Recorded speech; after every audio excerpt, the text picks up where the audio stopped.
Hello, YouTubers, and welcome to Level-Headed News. This is your host, Brenda.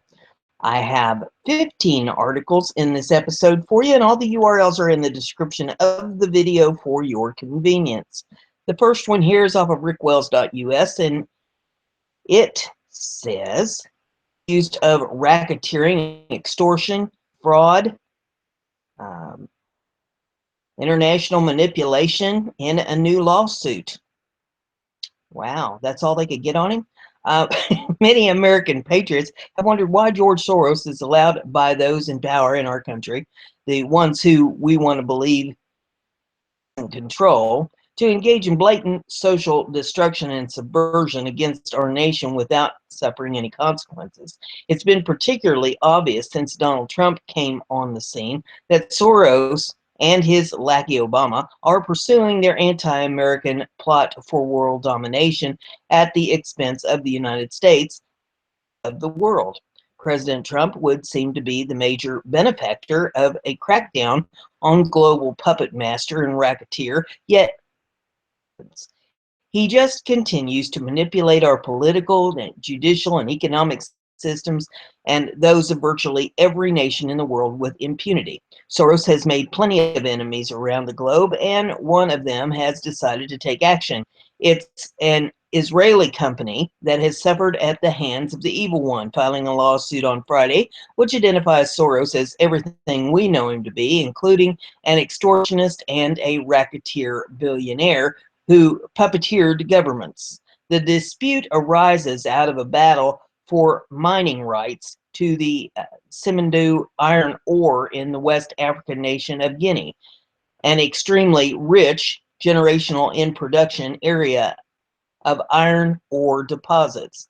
BSG Resources Limited filed suit against Soros and Society Foundation, identifying him as a racketeer billionaire who acts in utter disregard for the rule of law and the rights of others. They promise to put an end to Soros' illegal enterprise. They accuse Soros of 4 types of illegalities. There we go. The actual and threatened extortion of plaintiffs and others that Soros grossly manipulated otherwise valid and lawful processes. Uttered and repeatedly false accusations about plaintiffs being grandmasters of the big lie. Also alleged Soros spread his destruction of plaintiffs' reputation and business still further, that having killed the deal in Guinea, he stalked them and continued in his attacks against the plaintiffs around the world.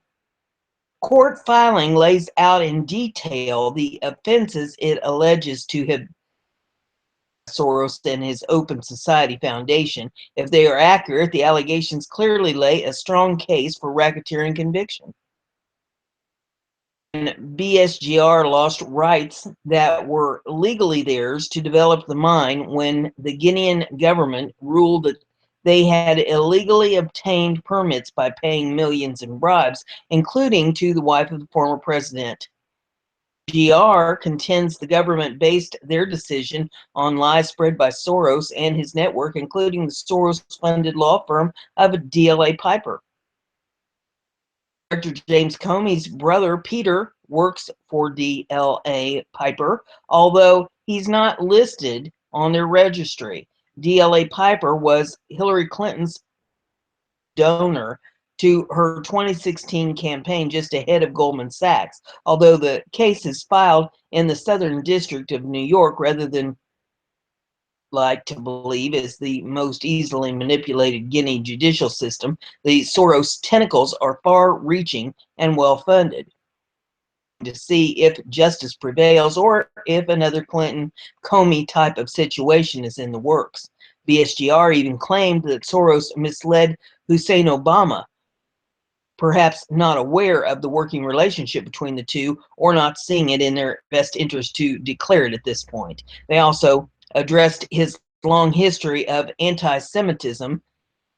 Their filing to Soros, Steinmetz's success, as well as his active, passionate promotion of Israeli life, are anathemas. Soros is also well known for his long-standing animus toward the state of Israel. If they think he hates Jews now, wait until his assets are seized and a racketeering conviction and a life sentence behind bars imposed. The sure to follow drastic reduction in the levels of civil unrest, both inside the United States and around the globe, will be a welcome change and a huge step forward. Who knows? BSGR could even receive damages in excess of what Soros stole from them. Cockroach, the louder crunch, or try that again, the bigger the cockroach, the louder the crunch when you step on them.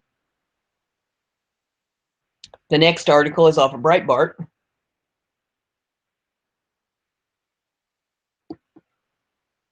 Running. Wheel spinning, come on.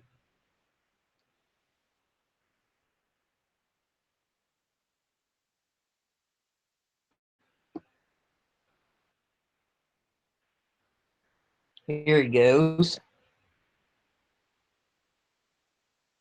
He slams UN Security Council for Israel bashing sessions. Times of Israel reports United Nations. It's high time the United Nations Security Council set its sights on Iran rather than Israel.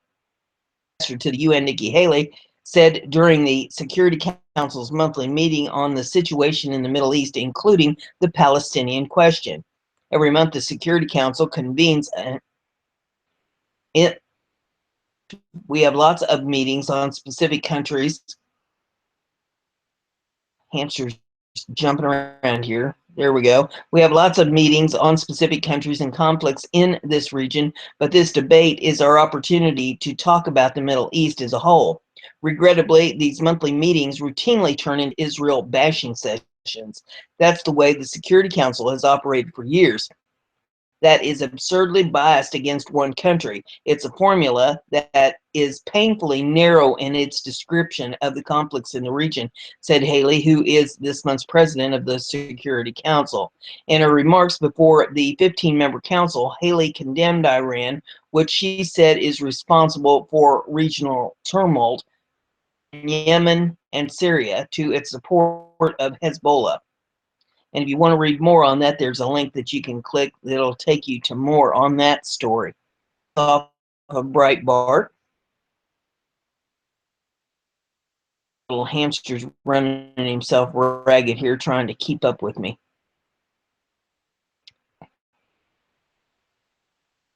He's running.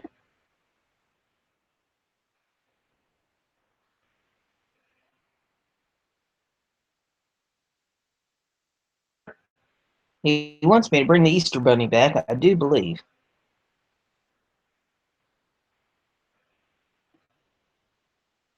Take over his job.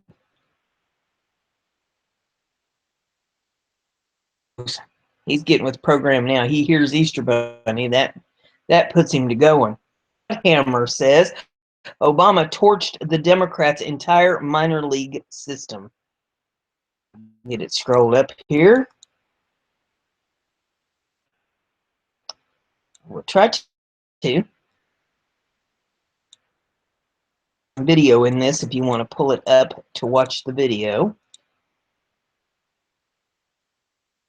And we're going to try to get past that so we can read the article.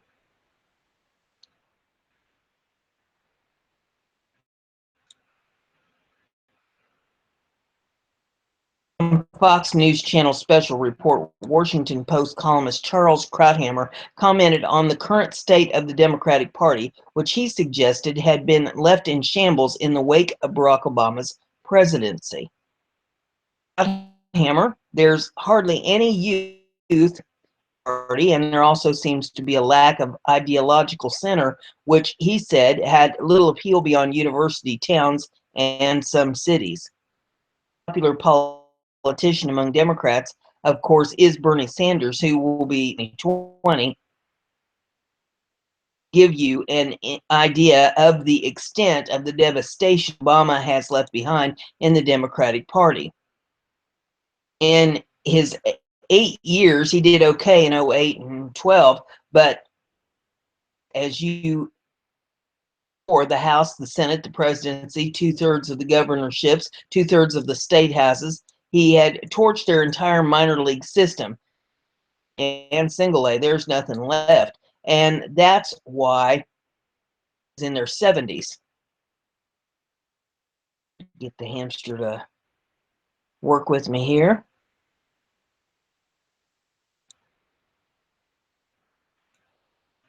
There we go.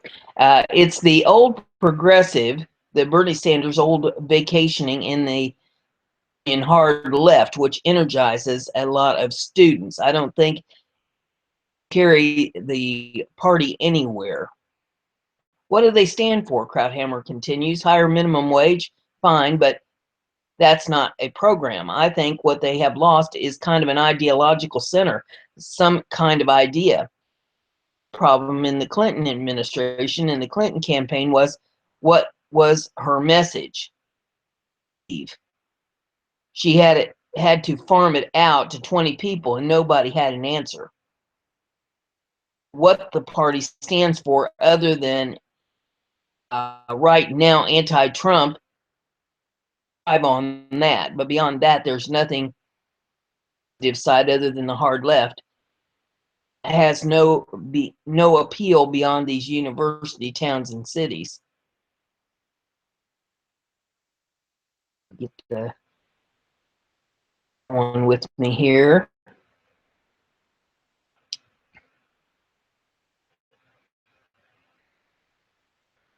Okay, now, and that was the end of that article. That's why it's not going any further. All right, the next one that we have here is off of Liberty Headlines.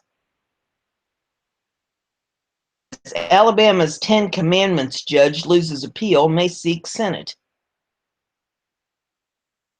Judge Roy Moore lost an appeal before a specially appointed state Supreme Court on Wednesday, meaning his suspension from the ordinary state Supreme Court remains in force until the end of his term in 2018.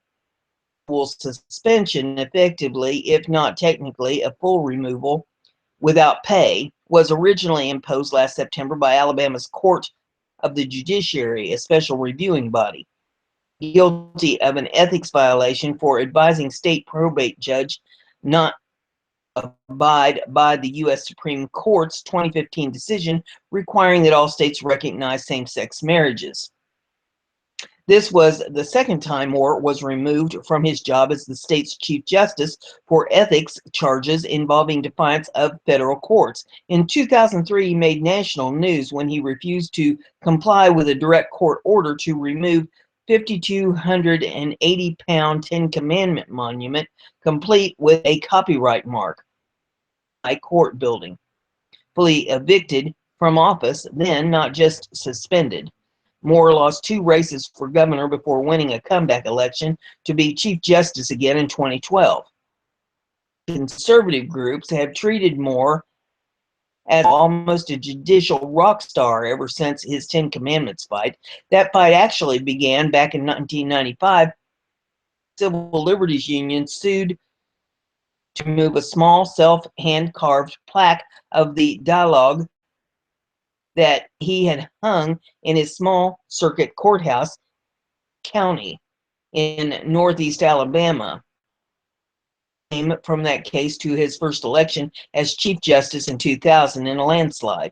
Then came Moore's installation on the huge monument at the state Supreme Court. His strange court battle against orders to remove it, he failed several times to file motions in timely fashion and never formally appealed the order in the right way, and his political martyrdom in an ethic trial prosecuted, ironically, by the then State Attorney General Bill Pryor, solid conservative who had argued that reasonable displays of the commandments were not. Moore's 2 badly failed races for governor followed, and then just when Pundits had written his political obituary. He won a stunning, clear majority against two strong opponents in the 2012 GOP primary, followed by a relatively close general election win with 53% of the vote. Eviction from active duty as Chief Justice followed a complicated series of events. First, federal district judge Callie Jenny in Mobile ruled in early 2015 that Alabama's laws against same-sex marriages were unconstitutional and ordered all probate judges in the state to start awarding marriage licenses to same-sex applicants. She did so without benefit of a U.S. Supreme Court decision to authorize it. Moore responded by ordering the probate judges not to abide by grand ruling. He was arguably right to do so, as another Alabama-based Keith Watkins effectively ruled in a related case later that year. Then, however, came the U.S. Supreme Court's decision in the Fell versus Hodges case, which all state laws that prohibited same-sex marriages. Issued yet another statement which advised probate judges that despite the National High Court decision, his 2015 order to them against same-sex marriage until the state Supreme Court could resolve questions about how to apply the U.S. Supreme's ruling. It was in response to that 2016 order, the one after the Fell decision, that ethics charges again were filed against Moore. The Court of Judiciary did not unanimously agree to completely strip Moore from his office. Numerous local legal observers have told me that because, unlike in 2003, Moore was not a party defendant to the Obergefell case, instead acting as administrative supervisor for the probate judges, the district's ethic violation was not so clear. Still, the same panel that did not remove him did something arguably more punitive. It left Moore technically in office, but suspended him without pay for the rest of his term. Able to earn a living, and left the citizens of Alabama with one fewer state Supreme Court justice than normal. Moore appealed. The appeal was rejected on Wednesday. Against his backdrop, Alabama's new governor, Kay Ivey, this week called a special election to fill the remainder of the U.S. Senate term of Jeff Sessions, who left the state Senate to become U.S. Attorney General. The primary will be held August the 15th. The possible runoff would be held September 26th, and the general election will be December the 12th. Moore has previously expressed interest in the Senate seat, and polls show him a leading contender either for that or for the governorship in 2018. At a press conference Wednesday condemning the rejection of his appeal, Moore did not yet announce a Senate run, which surprised most observers, but said his next political plans early next week. If so, he might be entering a multi-candidate field, but would enter with name recognition in the state. Is off of BizPac Review. Hamster says the Democratic Party has a colossal flag drop and no one notices. Everything you need to know about the Democratic Party was on display earlier this week when Chairman Tom Perez was being interviewed by MSNBC's Joy Reid. A large American flag went, although it made a deafening racket when it hit. It didn't seem to faze, no notice of it at all. And scroll up a little bit more. There's some video in this if you care to look at that. It says neither of them skipped a beat. Title 4, Chapter 1, Section 8 of the U.S. Code provides in paragraph that the flag should never touch anything beneath it, such as the ground, the floor, water, or merchandise. Whoever did the half-baked job of securing the flag should review flag protocol to make sure it never happens again. Still, thankful that the Democrats aren't making any effort to display Old Glory at all. There was nary a flag in existence when the Democratic National Convention opened last year. Poor flag etiquette seems to be the hallmark for the left. During a photo shoot for Variety early this year, a group of Hollywood celebrities stood proudly in front of a U.S. flag on the floor. Folks on social media saw a lot of symbolism in the clip of Dems attempting to collapse America. The other one says the moment speaks for itself. There's several of them here. And one recalled that the same thing happened at Hillary Clinton's campaign event. We have a clip of that flag falls, so you can look at that. The next article is off BizPack Review.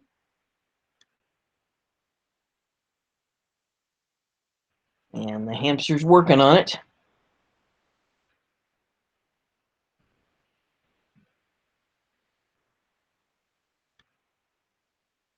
It says, oh, what a night. When names rock the White House, libs totally lose it when they have some fun at Hillary's expense. Play. After 8 long years of hearing about committed leftists like Bruce Springsteen and Snoop Dogg visiting the Obama White House, conservatives now get their turn. And they wasted no time capitalizing, courtesy of President Donald Trump.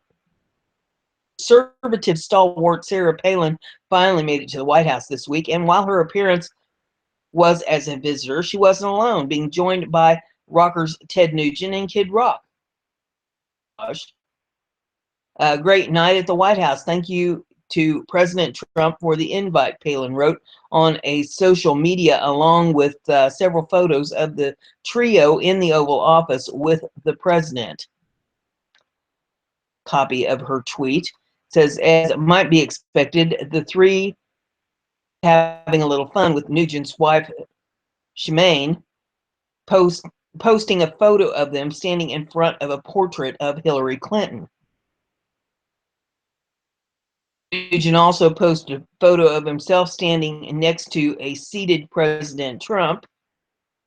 And while there was the expected expletive infused sour grapes from the left, this tweet says, most of these right-wing Fs have never actually listened to a Ted Nugent album.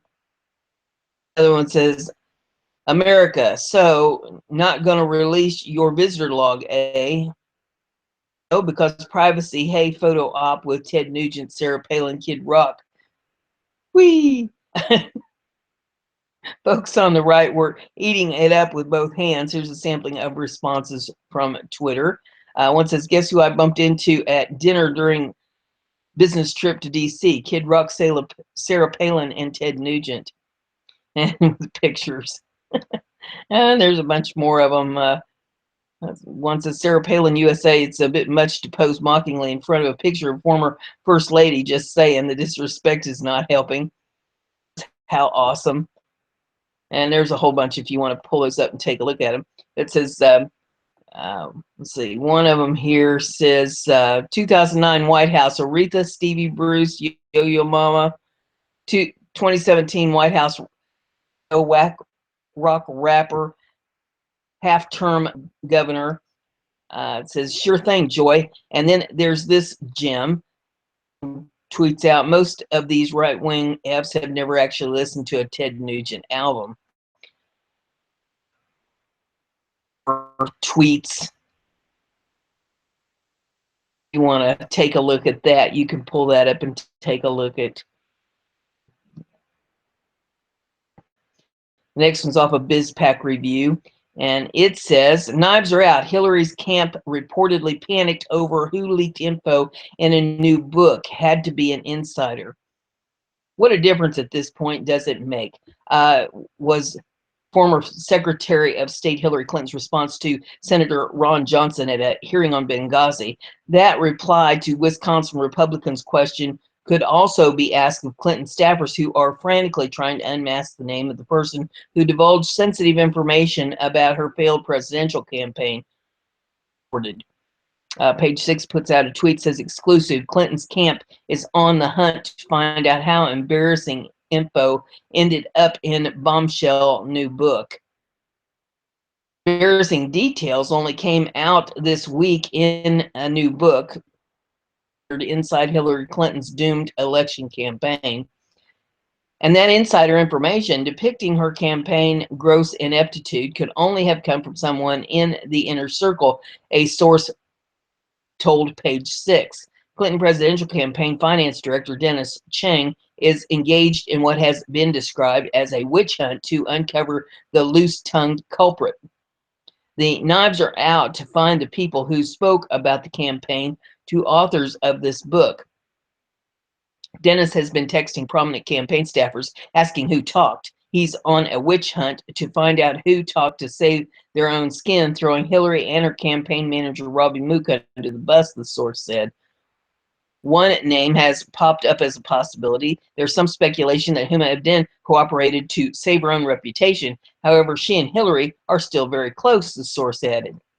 Page 6 reported revelations in the Shattered book include how Clinton apologized to President Obama on election night after losing to Donald Trump.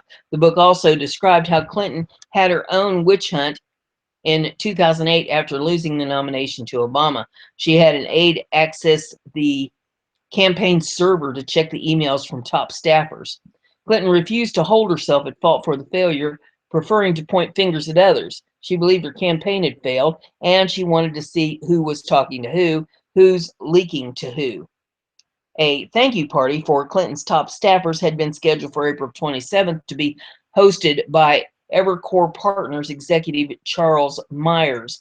Everybody will be eyeing everyone else suspiciously, the source told Page 6. It was our campaign, a Clinton representative said. We lived it, so we don't need a book to know what really happened and what's in there that's flat out made up. Huma didn't talk to him. Social media mavens thought the whole thing hilarious and put out tweets like, I take it the embarrassing information isn't in Hillary's book. Another one says, a book about the truth? Can't have that. And there's several more. It says, and a few took a stab as to who the culprit may be. One says Robbie Mook. Another one says, my guess is near Tandon. And one just puts up a picture of Anthony Weiner. Some seem to try to come to Hillary's defense with picture-proof evidence that all is well, showing a picture of Hillary with some of her staffers. And resentment are palatable, one says. Let's see, the article says, but it didn't, again, but it did little to impress. One puts out a tweet saying, you guys can coordinate all these pictures releases, but you couldn't coordinate a single trip to Milwaukee. Yeah, ends up saying, but again, what difference at this point does it make? Next article is off of BizPac Review. It says, Spicer drops brutal dose of reality on NBC reporter who tries to spin Georgia special election for Dems.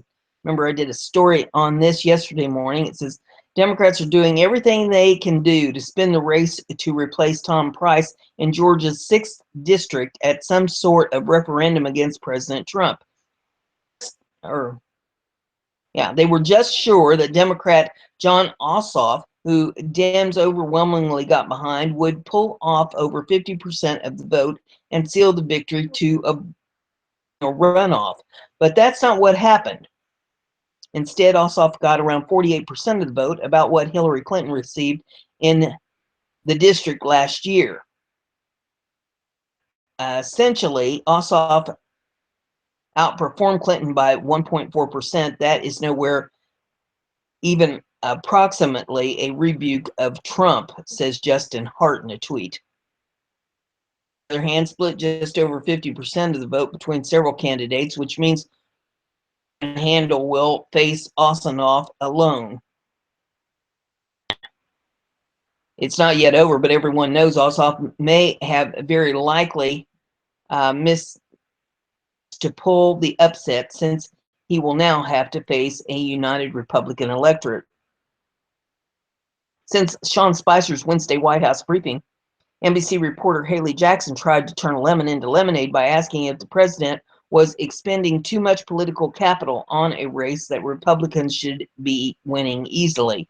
To which Spicer responded, "I thought that some of the coverage was a little intriguing. As I watched it, suddenly the Democrats went all in, spent over $8.3 million. They said on the record that their goal was to win this race. They lost, and the reaction has been, or has somewhat been, that they almost won.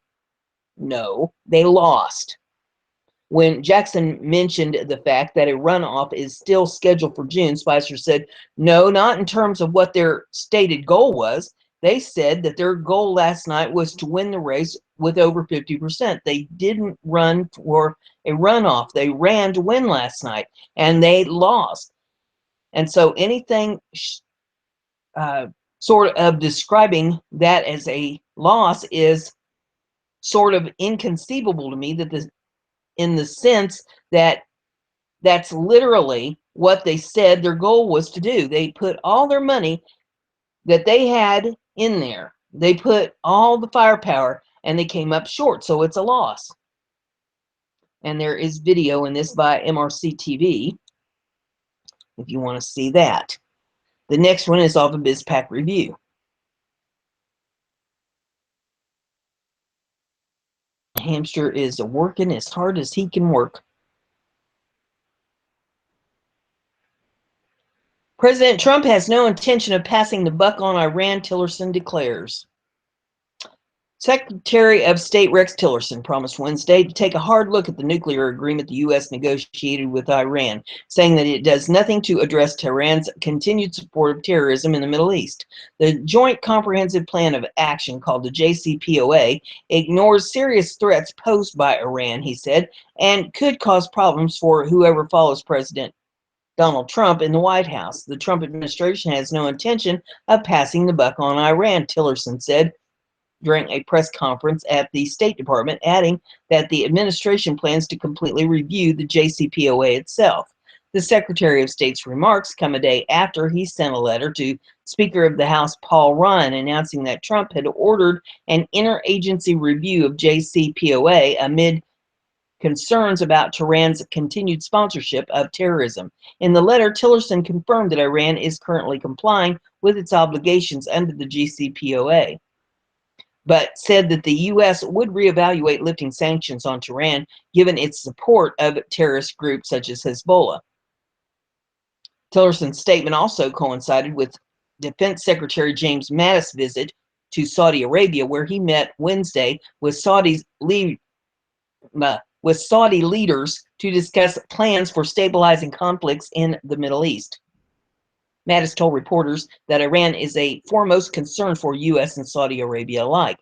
"Everywhere you look, if there is trouble in the region, you find Iran," Mattis said. "So right now, what we are seeing is the nations in the region and others elsewhere trying to checkmate Iran and the amount of disruption, the amount of instability they can cause." The U.S., Iran, and other major powers signed the JCPOA, commonly known as the Iran nuclear deal, in 2016. The agreement restricts Tehran's nuclear program in exchange for relief from international energy and financial sanctions. The JCPOA as the worst deal ever negotiated and threatened to renegotiate or rip up the agreement.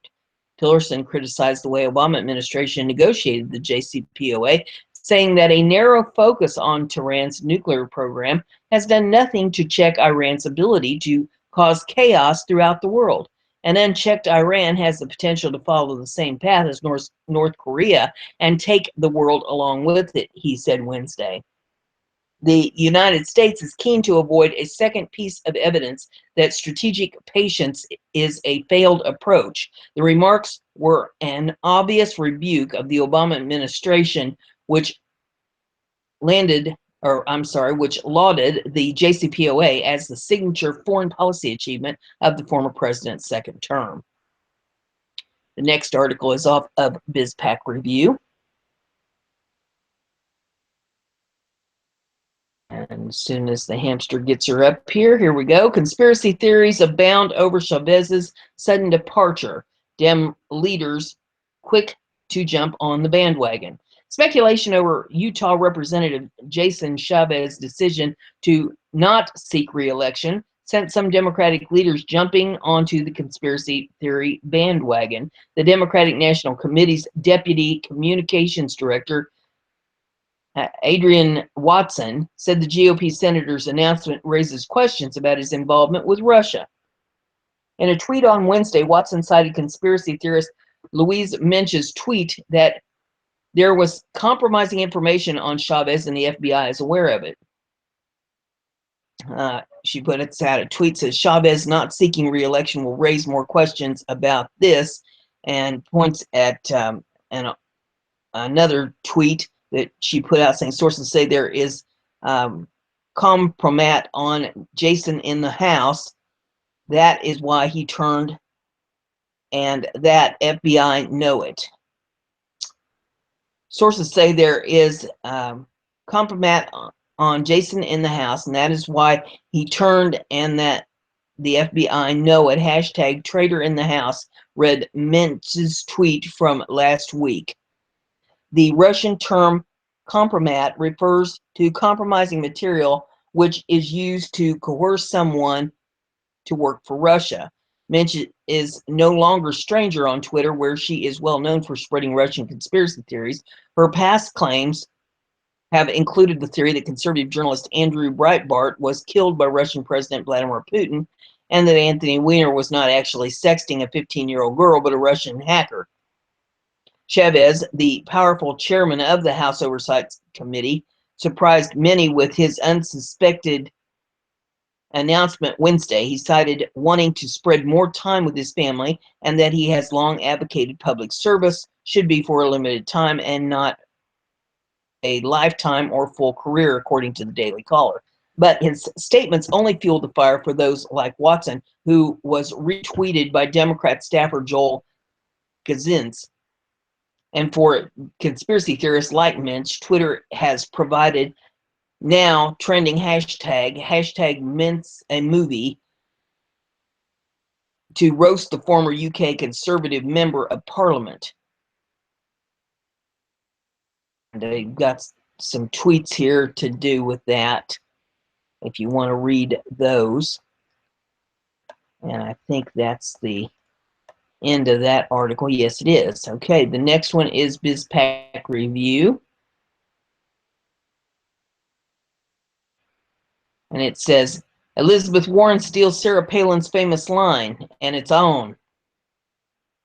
Liberals applauding Senator Elizabeth Warren's "fight like a girl" phrase may not want to hear where the line originated. Sarah Palin called out the Massachusetts Democrat after Warren tweeted a photo of her posing with the Fearless Girl statue in New York City. The tweet featured the caption "Fight like a girl."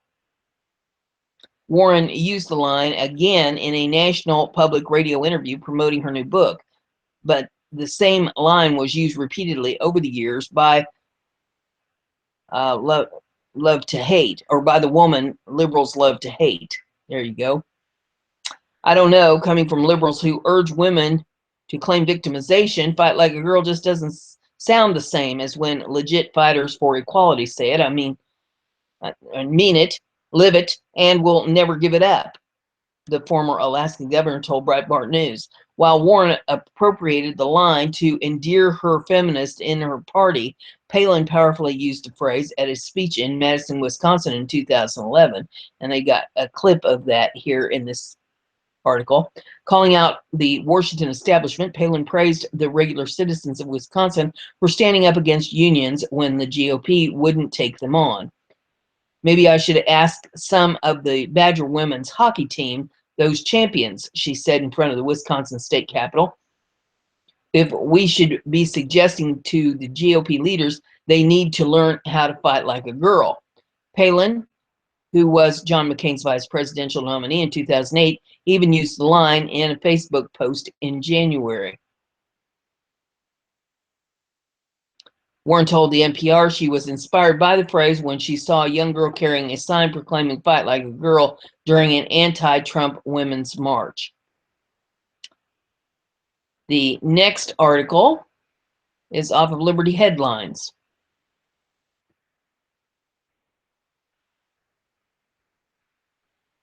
And it says Trump may keep Obama's Paris climate deal.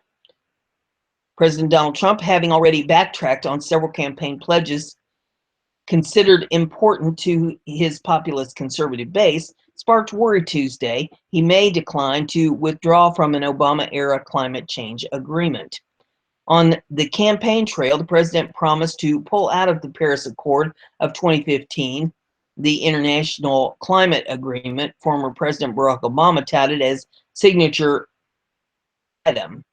As Scott Pruitt said, the accord is a bad deal for the U.S. that will cost trillions each year to avert warming by 0.1 degrees by 2100. The New York Times reported on Tuesday that staying in the agreement would break one of Trump's signature campaign promises. Staying in the legally non-binding accord would be an abject betrayal to his supporters, said Thomas Richard of Climate Change Dispatch in an email to LifeZette. Richard noted that the accord is the kind Richard noted that the accord is the kind of abusive agreement Trump used to bash as a bad deal. China and India do not have to reduce emissions until 2030, and only if they decide it's in their best interest, said Richard. They also aren't required to add any money to the UN's Green Climate Fund. As Scott Pruitt said, the accord is a bad deal for the U.S. that will cost trillions each year to avert warming by 0.1 degrees by 2100. But Trump is under pressure from the moderate advisor to reconsider ahead of late May meeting of the G7. Trump would be expected to take grief from France and Canada, worried to pull out of the Paris Accord. The moderates in the White House have reportedly warned Trump pulling out of the agreement could damage credibility of the United States, ostensibly with left-leaning European and Canadian politicians. The next article is off Liberty Headlines.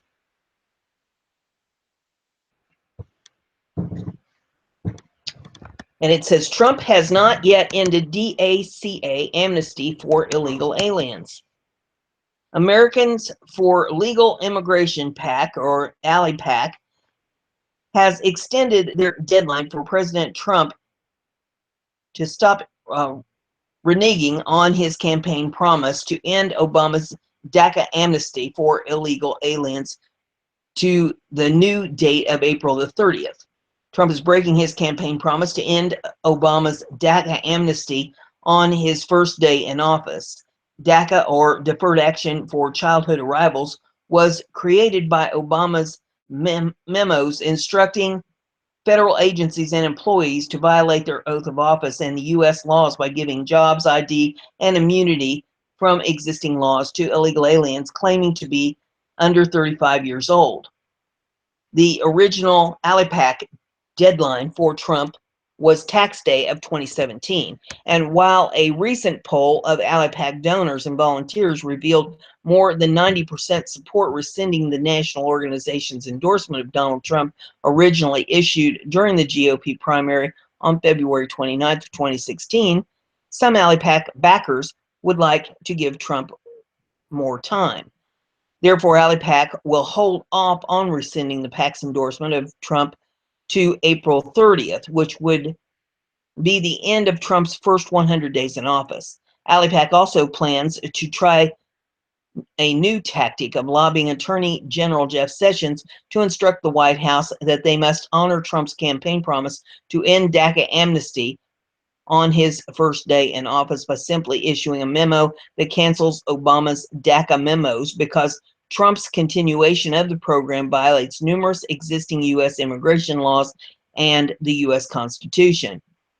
We are finding that there is still a lot of confusion out there about Obama's DACA amnesty for illegal aliens that was created by mere memos. A lot of people do not understand or want to face what Trump's continuation of these laws and Constitution violating memos mean for our nation, explained William Geen, president of the Valley PAC.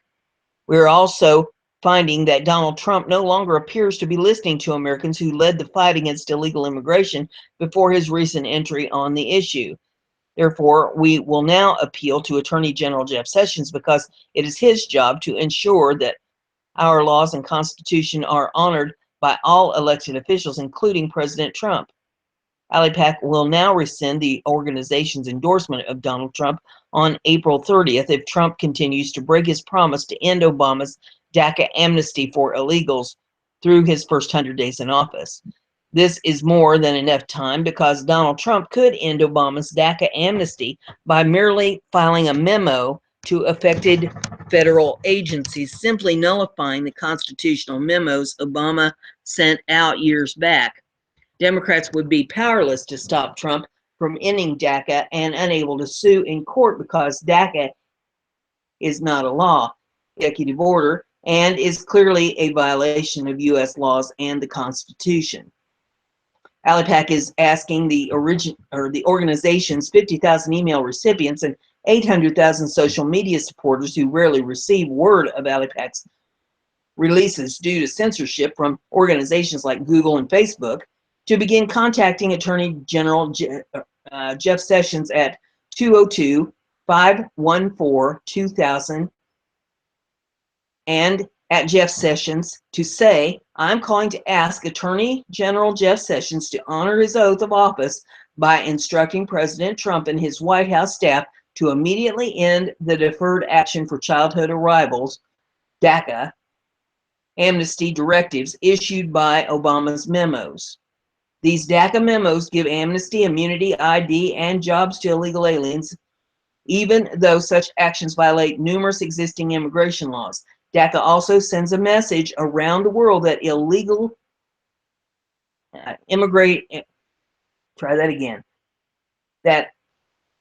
around the world that illegally immigrating to the United States will be rewarded.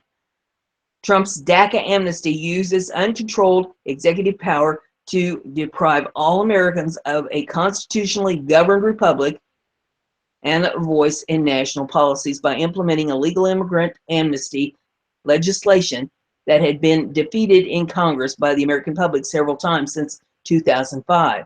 Attorney General Jeff Sessions must insist that DACA be repealed by President Trump before April the 30th of 2017.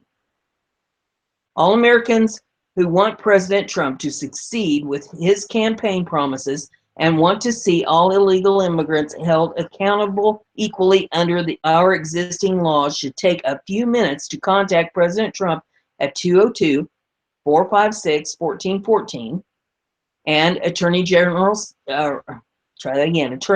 Jeff Sessions at 202-514-2000 to let them know continuing Obama's DACA amnesty threatens to undermine the credibility and public support levels for Trump's presidency.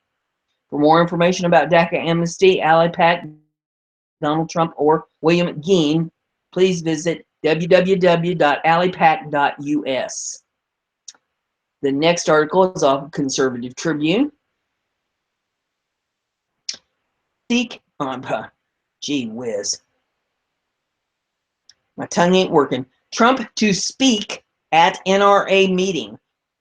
Sends Reagan to give speech there.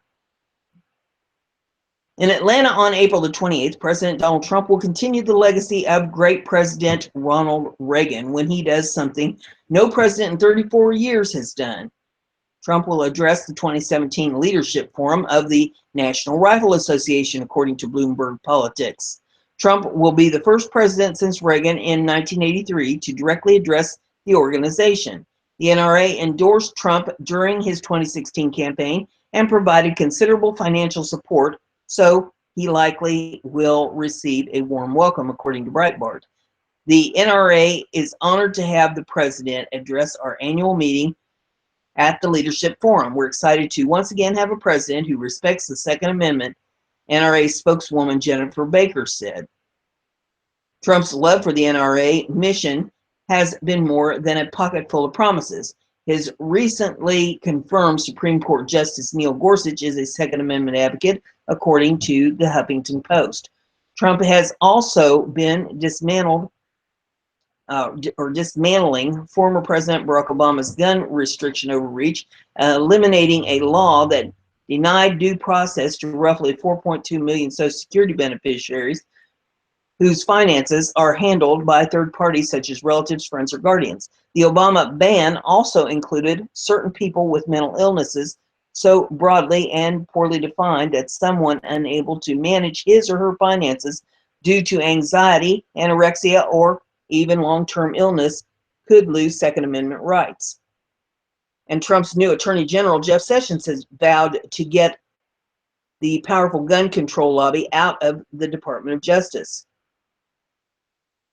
President Ronald Reagan, a member of the NRA and staunch defender of the Second Amendment, opposed handgun control even after being critically wounded in 1981 assassination attempt.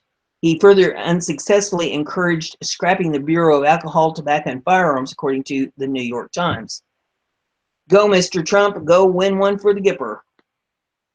The final article in this episode is off of the Common Sense Show, and it says UN plot unfolding, which includes gun confiscation and sanctioned terrorism. The gun ban treaty took effect on December the 24th of 2014. The UN is preparing to act on that ban. And it says, I wrote the following in 2014. I want to be crystal clear. When the UN assumes control of the emerging and planned border crisis, this will mark the beginning of the end of the United States. And when the economy collapses, this will mark the end of American sovereignty. The UN must never be allowed to have policing authority on our soil for any reason whatsoever. The above was based upon the Central American immigration invasion of 2014. It was at that time that we discovered the presence of UN vehicles on U.S. soil. And there is a letter here to Dave. It says, hi, Dave. I am an avid listener of the show and have heard you and Paul discuss the unusual movement of military vehicles and equipment. I just wanted to share something I saw a week ago. I live in Birmingham, Alabama, and on my way home from work, I saw a convoy of helicopters that caught my eye. They were flying in a line from the Birmingham area heading east toward the Anniston Army Depot area. These helicopters were quite large and were tan-colored. It wouldn't have really caught my attention were it not for there being 9 of them flying in a line. We have a lot of weaponry underground from the Huntsville Redstone Arsenal to the Anniston Army Depot, and I have been seeing a lot of unmarked Humvee movement. I've seen some with UN markings.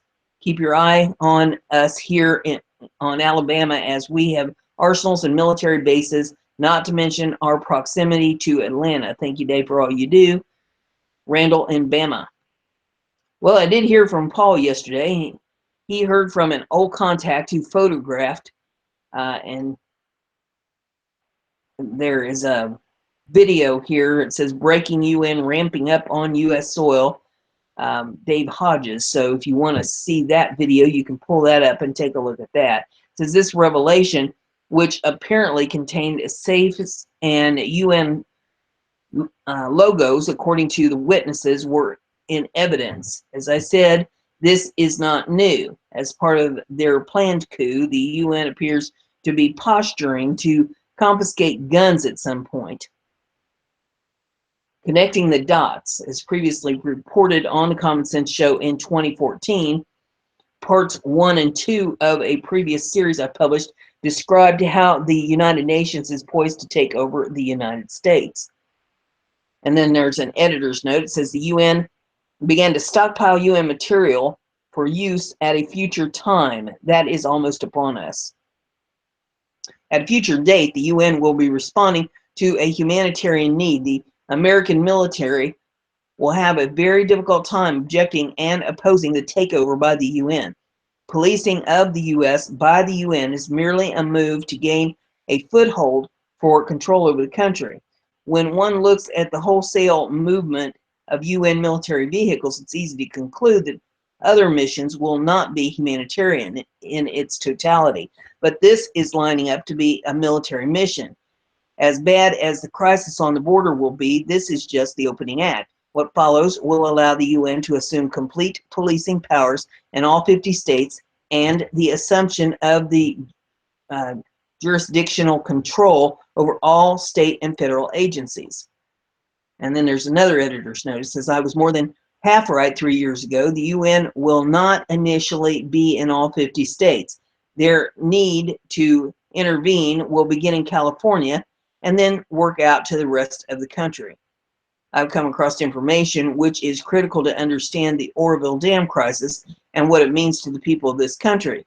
There are some things that I can say, and there are things that I know I am sworn to secrecy for a little while longer. I hope the readers can appreciate how important it is for me to maintain my silence as I promised.